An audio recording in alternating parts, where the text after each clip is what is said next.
All right, I'm ready. I just need to text her and say, hey, get that kid to knock it off, will ya? Yeah, get that kid to shut up. Shush. Quiet that kid down or I'll come do it myself. Right. I'll give you something to cry about. My dad used that one with this. Ooh, okay. Yeah, all right. You want to cry? I'll give you something to cry about. Sounds great. Super. Love you too. I obviously already have plenty to cry about. Why do I need more? Yeah, right. Like, I think I'm good, obviously. Hence the crying. Oh.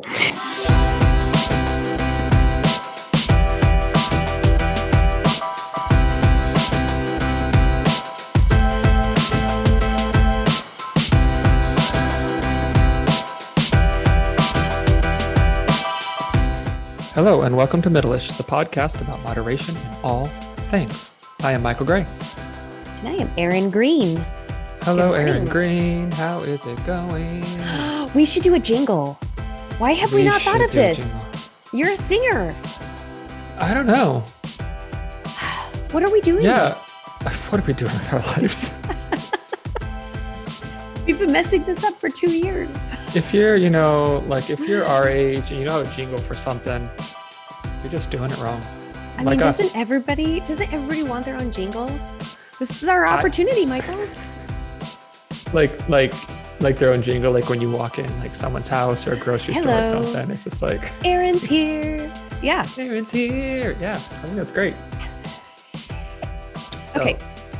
Erin's going to write a jingle for Middleish. That's what she said. That's what I heard. I don't think we want Erin to write it. I think that's Erin's not a songwriter. No. Sounds like that's what we heard. I don't think so. We are jingleless. We have no jingles. We are jingleless. Yes, that's all right. We have our little music at the beginning. I think that gets people going.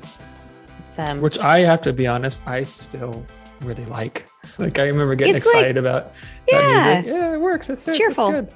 Yeah. It's probably playing right now underneath what we're doing. Listen to it. Maybe. I know. Isn't that nice? How are you? How's it going? It's okay.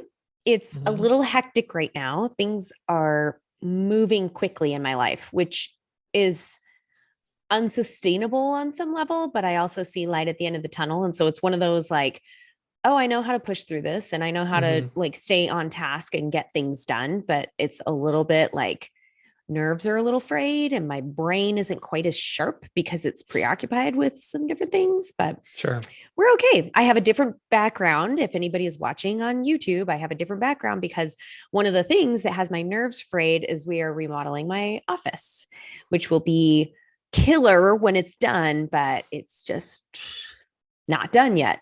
So it's not done. Here I am in our dining room. Who should we yell at? Don't yell at Matt. He's doing all the work. Is it Matt's fault? It's not Matt's fault? I won't tell anybody. Last night we got invited to a friend's birthday party kind of at the last minute. And so we showed up and we're like, okay, we need to be out of there at this time.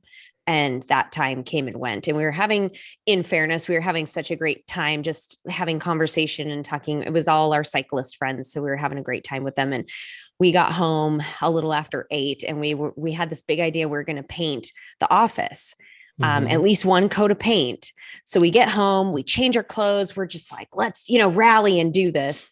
And we don't have any of the roller covers, like the furry covers that go on the rollers. So Matt is in and out of the garage and the house and looking, he's like, I'm sure we had some. And I'm like, I'm sure we did too, but they are non-existent. And it's 8:00 on a Sunday night. You are not going to go anywhere to find them because everything's closed. So we did as much as we could. And now we have to paint 2 coats today. So it's just like those little things that we're like, this was poorly planned. It's all right. It's all good. Yeah. That's all right. You can get 2 coats done today. Yeah. How's your morning? What color did you go with? It's going to be just a white, it's a very soft white. It's not like bright white, but I wanted it. So the colors in our house have never changed since the house was built. So it's what my friend terms builder's beige. It's the color of the wall behind me. It's like this very neutral. There's color, but barely. No color kind of thing. Yeah. So there's color, but the most boring color possible. Yes. And probably the most unflattering when it comes to having like studio lighting or something. And so we're going to brighten that room up, paint it a white kind of color. So nice. Yeah. And then put the real color in with like accessories and furniture and different things. So it's not like, a color of paint on the wall. So yeah, it'll be good. It's our first little remodel project together. So we painted when it's together. Done, maybe you have to give us a little tour on Middleish of the new office. Yeah. I can do that. Yeah. She can do that. I can. Okay. Show. Yeah. So things are good. In your morning? Morning's good. Just been busy. I'm personally a little slow moving. So this weekend spent between Saturday and Sunday, I think probably 12 hours outside. We decided to make a big flower bed in our backyard. And so I just forgot how much work it is, digging up grass and getting out of the roots and trying to save as much dirt as possible. And it was pretty warm. It was like 82, 84. So lots of sun, which kind of zaps you after a while. So I'm just physically kind of tired, a little sore, but we're good. Yep. It's warm enough. I know how that goes. It's hovering around like mid to low 80s like now. And so we're kind of moving towards that warmer weather that none of us down here are excited about. Yeah. Well, got it's snow nice this now weekend. Until the humidity hits. Yeah, I heard you got snow. We got snow yesterday and we're supposed to get more today and later this week. So all the ski resorts closed because there's no snow. Like it's not really sticking. I mean, it might be sticking like the foothills and Bogus is white again. So I know that it's sticking in those higher elevations, but and we've gotten close to 80 a couple times already this year. And so we get those little glimmers of what you're talking about, that little bit of heat wave come in and then it comes crashing down. It's 40 degrees colder the next day. This is typical spring though in Idaho. Like people complain about it every year and they act surprised that they see snow in June, but this is what happens. Like, yeah. One of my friends texted me, I think, did it snow yesterday? Right. Yep. And he was like, it's snowing. I just lost power. I'm like, I'm outside and it's 84 degrees. Oh dear. Sorry, man. Well, not to rub it in, but I'm getting sunburned right now. And I think you paid your dues back in, was it just last year that you were stuck without power and in a deep freeze? Was it 2021? February. Oh God. It's like a time warp, I think, but anyway. Yeah. Well, we pay our dues every summer. Like we have nice weather in the winter, but we pay every summer. Like, it doesn't come easy. Yeah. Right. So we have a topic today, everybody. We have a topic and it's not weather. It's not weather and it's not remodeling and it's not how tired we are and how our brains aren't working. It's habits. Habits. And for those of you who have been listening to us from the very beginning, episode 2, we did on habits. So episode 1 was simply just, hey, we're Michael and Aaron, and this is what we do and who we are. And then episode 2 was literally our first topic. And so we decided it's about high time. We're getting into episode, what is this, 91? Yeah, this will be 91. So 90 episodes ago, we talked about this. So we should revisit this and maybe talk about, some of the same concepts, because it is important to revisit those things as we will, as I will reveal, there are certain habits that I still haven't changed in my life. And so it's good for me to revisit this too. But there's some new stuff that we're going to talk about today too, that have to do with habits. So, So I think, just maybe kind of as a general introduction, let's just talk briefly about like what habits are and what role they serve. So I think one thing that, and maybe it was Brian Fretwell when he was on, he talked about this. or someone who knows about the brain a lot more than I do talked about this. And just that, our brains look for efficiency. Like our brains are constantly trying to figure out what we're doing consistently, and then how do we do it like with less ease or with more ease, right? Less work. And so this is how habits often come about. Is like the brain's like, oh, we do this thing at this time of day, or after this, or at this point in our routine or pattern or whatever. And once it learns those kind of things, it can kind of start to automate it, right? So we have to think less, put less energy and attention into doing it, and we just kind of do it, right? So this is how a lot of our habits, particularly around like the way we eat and the way we, take care of ourselves, the way we sleep, that kind of stuff sort of get developed, and how these patterns and routines get developed. And then once they reach that place of not needing as much energy, where the brain's more efficient with them, they're kind of deeper rooted, right? And so this is when they kind of take hold, and they can either, that's a good thing or a bad thing, right? If these are habits that we've been wanting to develop to bring healthier things into our life, this is a good thing when they start to take hold. If they're ones that are working against our health in some ways, then that can be a tricky thing.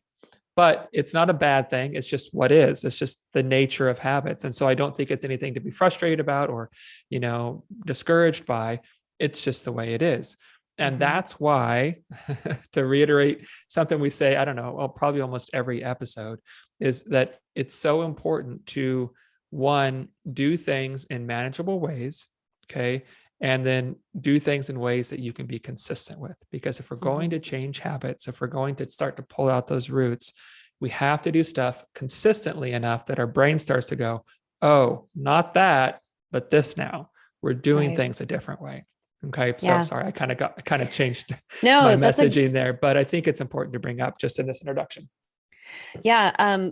Something my therapist used the analogy, she's from Alaska. And so she used the analogy of moose tracks. She's like, animals will make these like thoroughfares of these very well trodden paths into, to find water or to find shelter or whatever. And it just becomes like this, game trail or whatever. Yeah.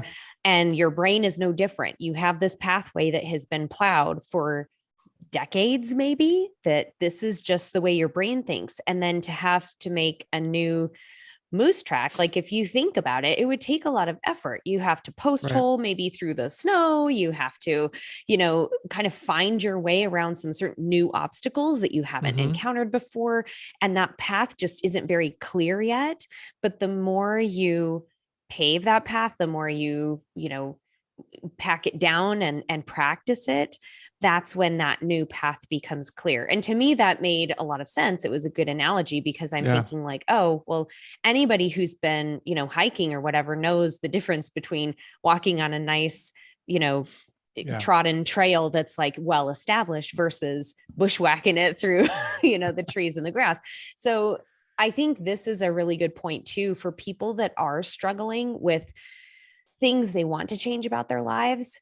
It is not easy. It is not easy. And that's part of the reason it's such meaningful work, is because you have to really be intentional about how you change that thought or that behavior or, that action. So when people expect to just arrive, like I've been working at this for, a few weeks, why can't I just do this automatically? Well, that's not the way it works. Like you really have to put in a lot of effort. And at first it can be really exhausting because that's all you're thinking about. And it really takes a lot to to change that path. But that's why it's so important to do. Yeah. And I really like that analogy because I think it like works in a few different ways. I mean, one, it really paints a good picture. Like as soon as you started saying that, I was like, oh yeah, like in my backyard from the patio to the gate, mostly from the dog, but probably from us too, there's a worn path where there's like very little to no grass because it's the exact same. And it's the exact same. We just do the exact same. So, but kind of building out on that analogy is if we're going to blaze a new trail, like Aaron's talking about, right? Like not the moose just going here, but now going a different way. Well, there's some obstacles there. One, we just don't know what it's going to look like. We don't exactly know what direction to head.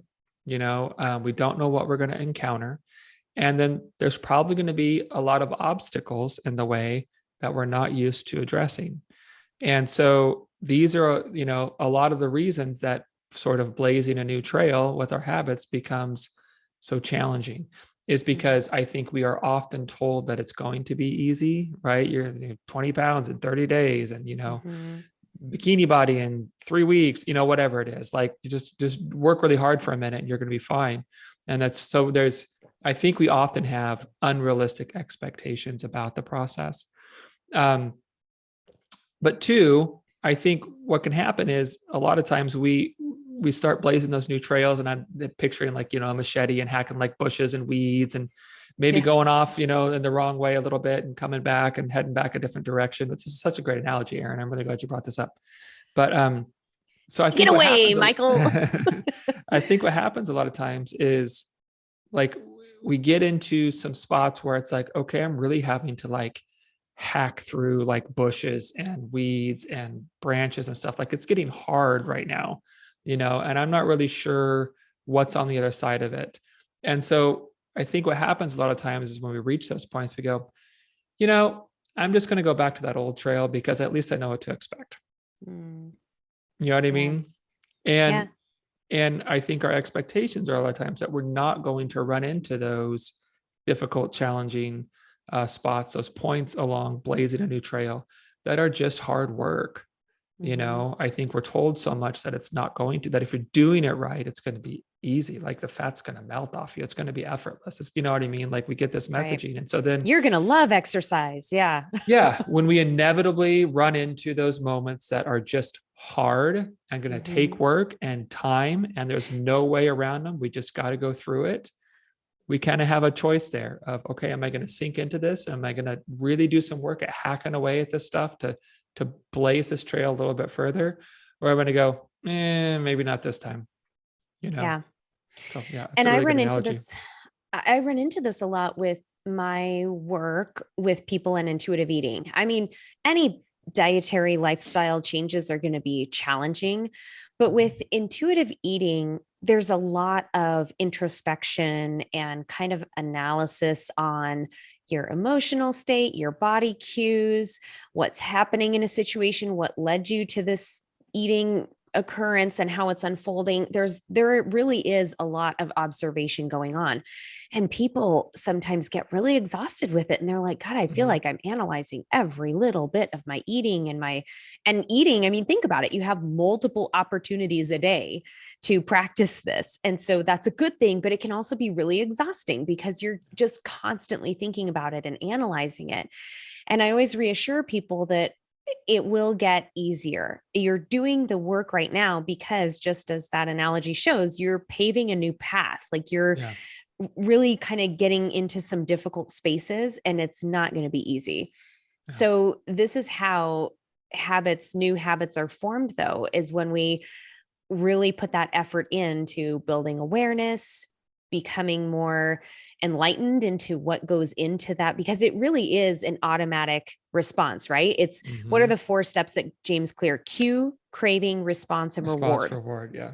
Those are the 4 pieces that James Clear, who is a, well-respected and quoted author of Atomic Habits, and a writer and researcher on this subject, talks about these are the 4 steps of a habit. You get this cue. Yep. Get this cue, you get a craving for whatever satisfaction you're looking for out of that cue, you respond to it, and then you get that reward for that craving.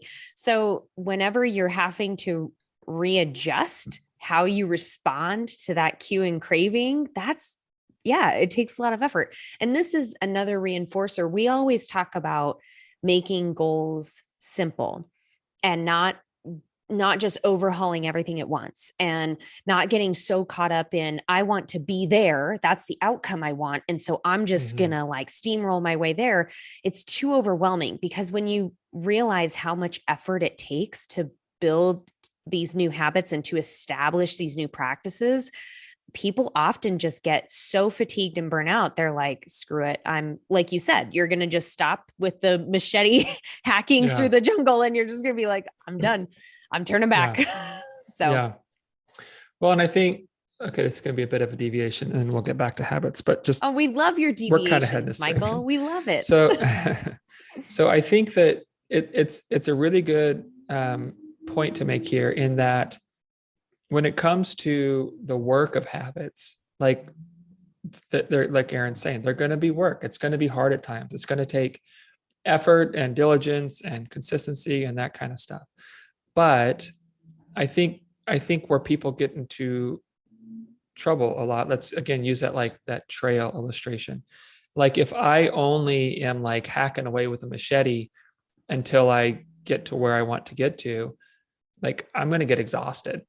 Like part of that work is taking time to stop and rest, right? Mm-hmm. And I think we often, one, we don't value rest very well, and two, I don't think we recognize it. Like there are a lot of times where, you probably have this too, where, you're working with a client, you have very specific goals and things are going well. And then there may be several days or a week where it just doesn't go so well. And people are like, I screwed it up. And it's like, for me, it's like, no, maybe you just need to rest from this a little bit. Maybe we need to step back from such intensity on these things for a few days or a week, let it be what it is, and then come back to it, because it's work. And if we don't ever rest, our ability to work hard just decreases and decreases. Mm-hmm. And I think a lot of times that's where habits kind of fall apart, is we don't allow ourselves time to just rest, to just kind of process, to just kind of exist a bit, so that we can go back into and work on these habits and work harder. So anyway, I just want to make that point. I love that. And I think in our hyper productive society that is always about pushing harder and gritting your teeth and, like buckle down, you're right. Rest is undervalued, and rest is where the growth happens though. Like without that rest, or without that kind of reset and, regaining your energy, both mental and physical, that growth doesn't happen. So I think that's also really important. Now, on the flip side, one of the interesting things that James Clear talks about in his book, which I've been doing a lot of reading on mastery, because it's, in a lot of my entrepreneurial endeavors, there's this talk about the process, like the day in and day out, like doing things over and over and over again, because before you become really good at it. And we've talked about this before you've used the analogy of playing the guitar and, these different things. So James Clear talks about the downside of creating good habits, meaning you just kind of fall into, okay, so you've got this really great habit that you've done all the work, and it's led you to this place where you have this new automatic behavior that doesn't take any conscious thought, and you're there. But then the next step would be mastery, which is intentionally growing into that behavior and still exploring some of these different actions and intentions that you can do with those new habits. So it's not just settling in like, oh, this is my new habit. It might be building on that even further and still going back to the very basics of how you establish that habit. I mean, I learned this in triathlon a lot. Like I did swim drills all the time. I did running drills all the time. I did cadence drills on the bike all the time. And this is after literally thousands of hours of doing those different activities. I would still go back to some very basic kinds of things intentionally and just really practice those things. And I think this is also very important for people who are doing these lifestyle behaviors. I mean, try a new recipe once in a while, even if you're like, hey, cooking is just so like easy for me now. And I have this food prep regimen. It's so easy. Like try something new once in a while, throw something different in your way and like really intentionally practice it, because that builds mastery of it. Yeah, 100%. So let's, first I want to say this, I guess I was going to read something, but I'm going to put my book down and say this instead. So I think this is something we've talked about too. I think that as we look at like habits and begin to understand them and, what role they serve, how we change them, that kind of stuff, I think it's important to have this understanding that I think a lot of times when we have a habit, not all the time, but a lot of times when we have a habit, we have that habit because it's provided some sort of solution for us, right? We've had some sort of need, and it offers a fix. And so the one I like to use a lot is like emotional eating, like eating when we're not hungry in response to like an emotional need, right? Yep. So let's say someone has a habit of like on stressful days, they tend to wind up eating later on in the evening before bed, maybe after everyone's asleep, whatever. Mm-hmm. So did you just hear that? Oh yeah. I hear some background noise. Sorry. That's Sophie. Okay. She's just excited, everyone. And Sophie's here. And yeah, it's just, we got a full house here. That's all right. Yeah. So let's see, what was I saying? Oh yeah. So our habit of eating in the evenings provides a fix, right? If we have a stressor, if we're feeling stressed, eating food in response to that makes it go away. Okay, it solves the problem, even if it creates more problems or whatever. In the moment, it's a fix, and the brain's like, "Hey, this is what we do, and we feel better afterwards. So let's do it." Right? And so if we just look at, okay, saying, I'm going to put this in quotes for those of you not watching, that emotional eating is a problem. Okay, and so I'm just going to stop eating in the evening. Mm-hmm. Okay, so now we have that stressor that is still just hanging out there. Yeah. Right. What do you do? Yeah. What do you do? And I'm not saying one way or the other that eating in the evening is a good way to handle that. I think it depends on the person. I don't have any, knee-jerk response to that. I think it's depend on the individual. I think sometimes emotional eating can be a great choice. I think it can, work for what you need it to. Again, it's all dependent. But if we just stop the habit, we no longer are fixing the need, and the need doesn't go away just because we stop the habit. So now if we're no longer handling those evening stressors, well, they're still there. What do we think is going to happen with them? Like they're going to grow and fester. And I'm not saying that you've been handling them in a great way with this. Again, it depends, but they have to be managed in some way. And so if we only look at like habits like, oh, this is a bad thing, I need to stop it.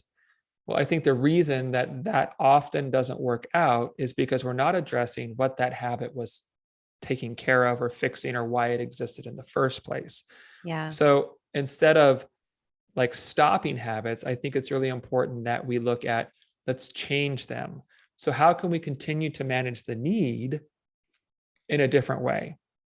Because then that need, that stressor, whatever it is still being managed. And if it goes unmanaged, it's absolutely not going to work out. Like it just doesn't, so it's really important that we look at not only what is the habit that we maybe think we need to change, but what is it offering as a solution, and how do we continue to tend to that without neglecting it. Yep. And you're exactly right. And I would even say, regardless if you are aware of it or not, whatever habit you have stopped, you're doing something else in response to that cue. You are, whether it's ruminating, whether it's like ignoring, chewing your fingernails, like whatever it is that you're doing because you had this cue that now has no like response associated. You're doing something. You just need to make it intentional. What do you want to do instead? And that's, I think, a really good point, Michael, is taking these habits. I mean, a lot of people can recognize the habit they don't want to do, a bad habit. A lot of people, I'm sure they come to you and say, oh, I have this bad habit of hitting the snooze button. Or I have this bad habit of, going through the drive-through every morning before work, or whatever it is that they want to change. So, okay, we have this thing, you want to change this.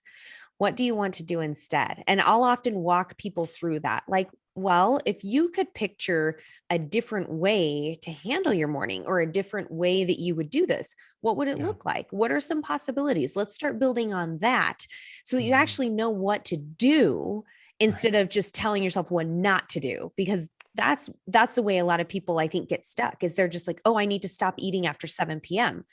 Right. Well, why were you eating after 7 p.m.? Let's dig into that a little bit and figure out, like, well, what do you need to do instead that will satisfy whatever that cue and craving was? Right. Well, and I think that just illustrates, like, even beyond just habits. Well, I guess it's still habits, but just like, I think a lot of times when we when we like start to take action to be a healthier person, we focus on all the things we're going to stop, right? Yeah. I'm not going to do this. I'm not going to do that. I'm not going to do that. I'm not going to do that. I'm not. And like, what does that say to us? There's all these things I'm doing wrong already that I just need to knock it off. Yeah. Ugh, you're a bad person. You're just a bad person. Well, yeah. I mean, I think that's what's reinforced a lot, versus like, what are the things that I want to do? How are the ways I want to take care of myself? How are the ways I want to show myself, kindness and grace and self-care and all that kind of stuff? Because I think those are important. And James Clear talks about in Atomic Habits, he talks about, okay, I'm going to screw up exactly what they're called, but there's something like results or solutions, results-oriented goals versus identity-oriented goals. And so the difference there is like, I'm making these changes so that I lose weight or this, whatever. Those are results-oriented, which we've talked a bunch about. But the identity-oriented goals are more like, I am someone who takes care of myself. I'm going to identify as this. And so what does someone who takes care of themselves do? And he talks about how important it is, like the difference between like I think he uses the example of smokers, where it's like, I'm trying to quit smoking versus I have stopped smoking. Even if you haven't, identifying as someone who does those things. So then this isn't about like, oh, I'm trying to stop all these things that have made me this less than ideal person, and I'm trying to do this and this and this so that, versus like, this is just who I'm going to be.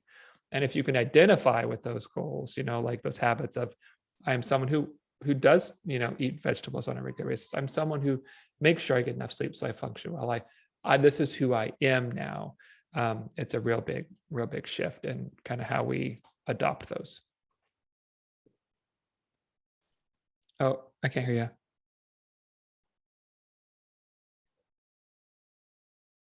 No sound. I didn't mute you, I promise. Where'd you go? Oh, there you are. Oh, it's gone again. I heard you typing. That was it. That was weird. Is this okay? Can you hear this? Good. Can you hear this? Yeah. Okay, so maybe this mic. So I'm using the guest mic, and I've been joking with people that it's possessed by demons because it works. Like, I'll plug it in, it'll work. And then I'll mail it to somebody and they'll plug it in and test it and it's fine. And then they try it on the podcast and it doesn't work. So I don't know. So if I let go of this cord, can you still hear me? Yes? Are we good? Yep, I can hear you now. Okay. Yeah. I'm not going to touch anything. Don't move. Sorry, audience, that you're dealing with our technical difficulties. All right. So what was I saying? I have no idea. Oh my gosh. What? You just finished talking about, what did you just finish talking about? Like results-oriented goals versus identity-oriented goals. Yeah. Going back to the whole smoker analogy, when people say, I'm trying to do something, when they tell me, well, I've been trying to do this, I've been trying to do that, I'll ask them, tell me more about the try part. What are you like? Let's dig into exactly what you are doing that shows you're trying. And then let's change that language so that you are identifying with the things you are doing a little more directly. So I only smoke twice a day. Maybe that is a more powerful statement than I'm trying, quote, I'm trying to quit. What does that mean? Like, can you tell yourself that you are identifying as this type of person? Like, this is what I'm doing in my life. I work out. I've blocked my mornings 3 days a week so I can work out. Like, get specific on what you're doing, or identify as, I'm a new athlete. I'm endeavoring into this. I'm a new runner. Put yourself into that community. And this kind of goes into some of what James Clear and other researchers talk about, the social norming kind of behavior, where one of the most powerful influencers on our health and longevity is belonging to a tribe. So if you can belong to a community, and this is a part of your identity, when you say, I am a cyclist, when you say, I am a father, when you say, whatever it is, that's part of your identity, and you belong to this group. And so James Clear talks about we imitate habits of three groups in particular: the close, the many, and the powerful. And so when you think of your tribe, think of the people who are close to you. Who are the people that are in your life daily, multiple times a day, that you're seeing what they're doing, that you're hearing their words, they're influencing your behaviors and choices? What about the many? What's the mainstream thing? And this is where I'll call myself out, that I spend too much time on my phone, because this is kind of what society does these days, right? Like you walk around on your phone or whatever. Yeah. And then the powerful. What are the things that you see as being held in high regard or deserving respect or accolades? Like what kinds of behaviors? And get very clear on those things. And don't be afraid to change your values on what are the things that you think should be held in high regard. Start changing your life and pick your habits that you're going to change accordingly, and start voicing that you belong to that group of people, Right. So I think that's important too, to recognize that social influence. Yeah. And well, that's why we said before, I think we had, I don't remember what the title was, but it's basically the role of social media in our health, right? We did an episode on that. And I think, we said in there just that, and this I think plays to like the many and the powerful, is like basically, who are we letting influence us? Who are we letting influence our habits and our values and our beliefs? And how is that serving us? Right. And so that's why I think it's really important to clean up your news feeds, Facebook, Instagram, Twitter, whatever. Like if there are people who are not in your circle, right, of like close friends, family, whatever, that immediate circle of influence or whatever it is. But if there are people that you are, whether it's the masses or it's specific, influencers or social media personalities, whatever, that are influencing you in ways, reinforcing habits that aren't serving you or actively working against you, unfollow them. Like just get it out of there. I promise you, there's no one you need to follow.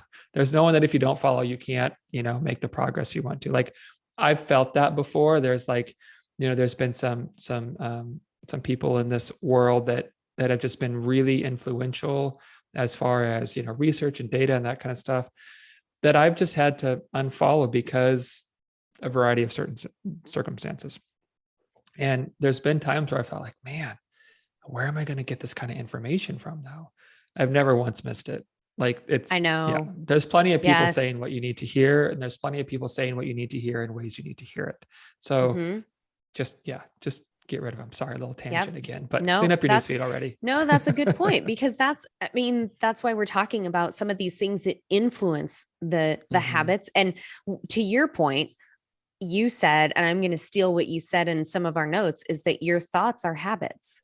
And so social media has a profound influence on that self-talk, those thoughts, your attitude towards things. And I think it's really important to become aware of how that's a pretty new social influence that a lot of people aren't aware of, and don't realize how big of an impact that has, and don't know what to do about it, because there is a little bit of that fear that like, well, if I stop following this person, or if I don't see this anymore, I'm going to miss out on something. There's some reason why you're, like you said, it's filling a need. What need is that filling? How can you get that need filled in different ways?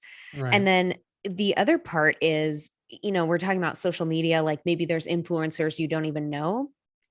What about those people that are very close to you, that are in your life, that are influencing your behavior and influencing your habits? How can you address those? Well, I would suggest talking with the people who are the closest to you, your family, your best friends, maybe your coworkers, your boss or whatever, and just making your intentions very clear. This is what I'm working on. Again, like identifying with that behavior and saying like, I'm doing this many times a day or whatever, and let those people know how they can support you. And it's not about calling out bad behavior. It's about pointing out when you're doing things that you say you want to do and reinforcing that positive behavior. That can be a huge social influence, and getting those people to do it with you is even better. Yeah. Yep.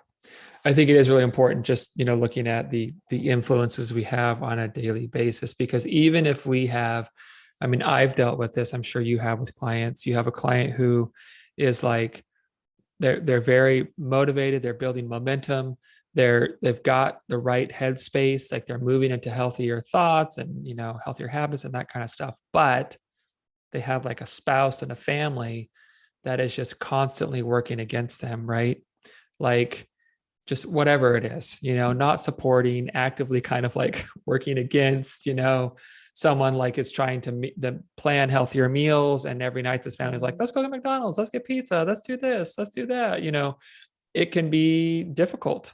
It makes it harder. And I think this is already hard enough, that it's really important we do what we can to make it as easy as possible. And that, like we're talking about, that means cleaning up your news feeds, cleaning up who has influence.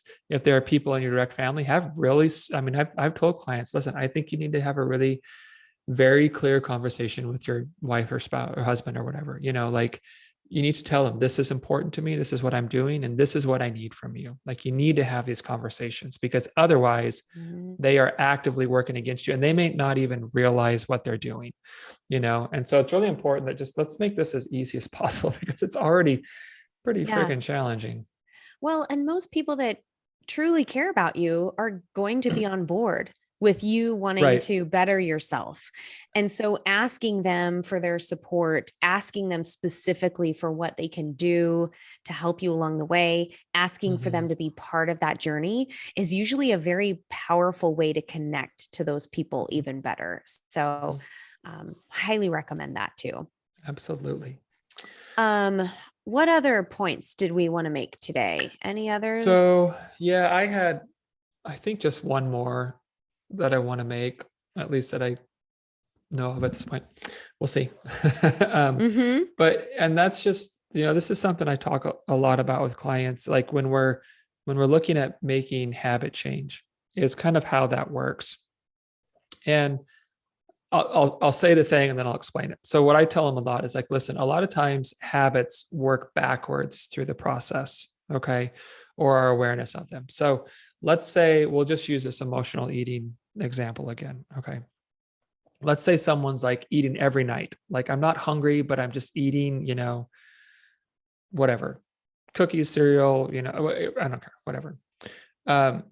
And so I think a good thing to do at that point is just begin to like create awareness. Okay. This is Erin and I were talking before this. This is something she said about like, a lot of times the first step is creating awareness around the habit and what's happening. So just kind of following that thinking is, let's say the goal is to, hey, when you feel that cue to go eat in the evening, that doesn't seem to be tied to hunger, just let's sit for a minute and let's try to identify what you're actually feeling. If it's not hunger, is it stress? Is it loneliness? Is it boredom? Is it, whatever. And what'll happen a lot is like a client will be like, okay, cool. Yeah, that sounds great. Like, and then they'll do the thing. And then, we'll check in. I'll be like, yeah, so I felt that cue and I didn't even think about it till like the next morning. I was like, oh, I was supposed to think for a minute. And they're like, oh, I screwed it up. I'm like, no, this is good. You did a good thing, because you have awareness at some point in the process, right? Like, we don't have to do this perfectly yet. Okay. In fact, I would say this is doing it perfectly. Yeah. There's no such thing as perfect. Yeah. Yeah. You have awareness when you have awareness. And if you have awareness about that at some point, this is good, because now we can move that awareness closer to the event.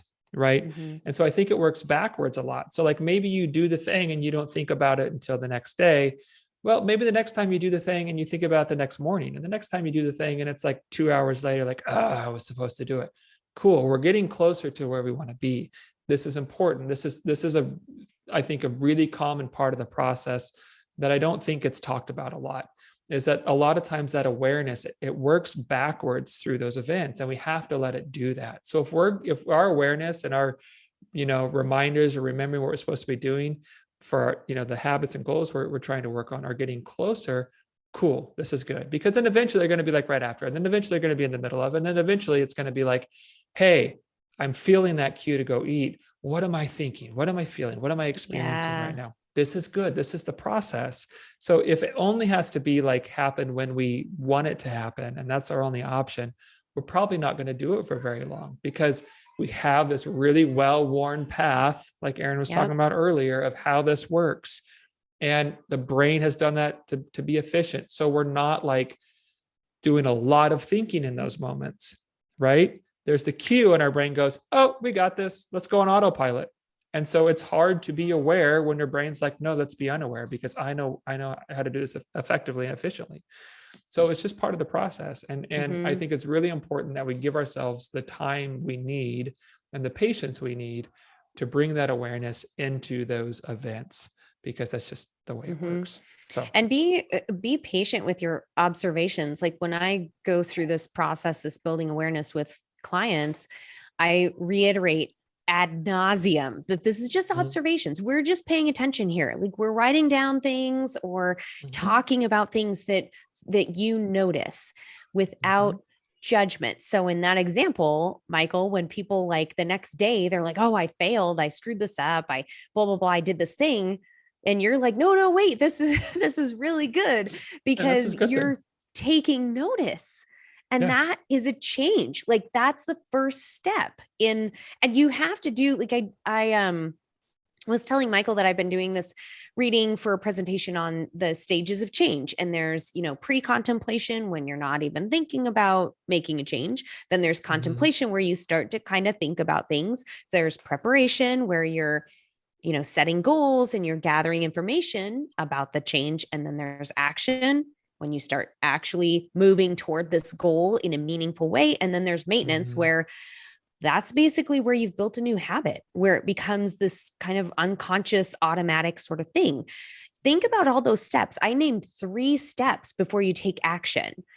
And for people to expect that they can just jump right into, oh, I'm just going to start changing this behavior, that rarely works and it rarely sticks. And so that first step, that observation, let's approach that without judgment. Let's be really glad that you made that observation and you're building awareness, because that is one of the important steps in building these new habits.